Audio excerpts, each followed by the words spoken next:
Calcutta high court में सरकार के खिलाफ लगातार हो रहे मुकदमों में ममता बनर्जी को मुश्किलों में डाल रखा है। यही वजह है कि दिल्ली में आयोजित मुख्यमंत्रियों और मुख्य न्यायाधीशों के सम्मेलन में ममता बनर्जी के काफी तल्ख तेवर देखने को मिले। सुप्रीम कोर्ट के प्रधान न्यायाधीश एनवी रमन्ना ने और कलकत्ता हाईकोर्ट के मुख्य न्यायाधीश प्रकाश श्रीवास्तव की मौजूदगी में ममता ने आरोप लगाया कि तुच्छ से तुच्छ विषयों में राजनीतिक उद्देश्य से प्रेरित होकर जनहित याचिकाएं दायर की जा रही हैं। कई क्षेत्रों में हाईकोर्ट ने स्वतः संज्ञान लेते हुए मुकदमे शुरू किए। उन मामलों की सुनवाई के दौरान मीडिया के सामने सरकार को कटघरे में खड़ा किया जाता है। परिणाम स्वरूप अहम मुकदमों पर सुनवाई नहीं हो पा रही है और कोर्ट में मामलों का अंबार लगता जा रहा है। ममता की इस नाराजगी की वजह एक के बाद एक 11 मामलों में हाईकोर्ट द्वारा सीबीआई जांच के आदेश और रामपुर हाट में हुए नरसंहार का स्वतः संज्ञान लेना माना जा रहा है। यही नहीं, हाईकोर्ट ने 10 दिनों के भीतर 2 अलग अलग मामलों में मुख्य सचिव, वित्त सचिव और परिवहन विभाग के प्रधान सचिव को अदालत की अवमानना के मामले में हाजिर होने का निर्देश दिया है।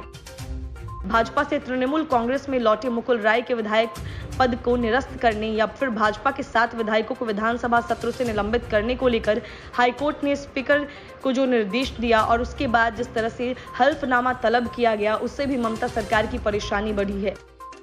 यही वजह है कि एक तरफ ममता जहां जनहित याचिकाओं को लेकर सवाल उठा रही हैं, वहीं दूसरी ओर उन्होंने न्यायाधीशों के सामने मोदी सरकार से सवाल किया कि कलकत्ता हाईकोर्ट में न्यायाधीशों की नियुक्ति की सिफारिशों की फाइल 3-4 वर्षों तक क्यों लटकाई जाती है। उन्होंने सम्मेलन में केंद्रीय कानून मंत्री किरण रिजिजू पर निशाना साधा। हालांकि रिजिजू ने इस मामले पर कुछ भी कहने से साफ इनकार कर दिया। ममता ने सवाल किया, टेंडेंसी ऑफ पेंडेंसी यानी लंबित रखने की प्रवृत्ति का कारण क्या है। दरअसल केंद्रीय कानून मंत्री ने तर्क दिया था कि न्यायाधीशों की नियुक्ति की सिफारिश आने पर केंद्र त्वरित निर्णय ले रहे हैं, जबकि ममता ने मुख्य न्यायाधीश और अन्य राज्यों के मुख्यमंत्रियों के सामने कहा कि वे किसी भी तरह से केंद्रीय कानून मंत्री की बातों से सहमत नहीं है।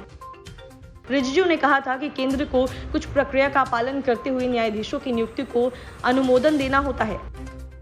असल में हाल ही में कलकत्ता हाईकोर्ट ने रामपुर हाट नरसंहार पर स्वतः संज्ञान लेते हुए मामला शुरू किया था।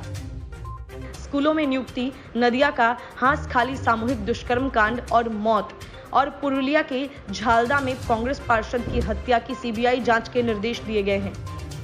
इनमें से कुछ मामलों में सीबीआई जांच पर स्थगन आदेश मिलने के बावजूद हाईकोर्ट के कुछ न्यायाधीशों के फैसले पर बंगाल के सत्तारूढ़ दल की ओर से नाराजगी जताई जा रही है।